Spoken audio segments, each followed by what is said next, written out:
আলাইকুম এভরিওয়ান, জীবনের প্রথম ব্লগে সবাইকে স্বাগতম।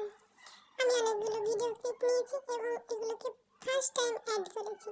অ্যাড করার পরে ভেবেছি আমি ব্লগ বানাবো।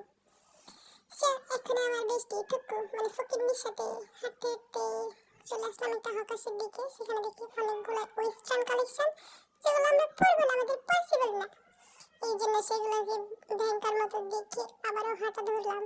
সামনে দেখলাম ভাপা পিঠা, লোভলা সামলাতে পেরে ভাপা পিঠার জায়গায় চিতই পিঠা খেয়ে উদ্ধার করে ফেললাম। চিতই পিঠায় অতিরিক্ত ঝাল হওয়ায় আমরা করতে করতে গিয়ে আইসক্রিমের দোকানে হামলে পড়ি। আইসক্রিমের দোকান থেকে দুইটা আইসক্রিম কিনি এবং ফকিরনিটির মতন যায় ওমর প্লাজাতে হাঙ্গামা করি। ওখানে আমরা 3D দেখতে যাই। ভাগ্যবশত 3D দেখার চক্করে ভুল করে লিফটের লোকগুলো সামলাতে পারে দোতলায় উঠে গেছিলাম। পরে আবারও ফার্স্ট ফ্লোরে এসে দেখলাম দুইটা বাচ্চা সুন্দর করে 3D দেখছে। আমরা দামরিটির মতো যেখানে সরিয়ে টিকিট কেটে বসে গেলাম। সুন্দর মতো দেখে একদম উল্টা পাল্টা হয়ে গেছি পুরো মাথা। তারপর উল্টা পাল্টা মাথায় ঠিক করার জন্য একটা চিপস এবং মিল্ক ফ্লেভারের একটা জুস খেয়ে বাড়ি চলে আসলাম।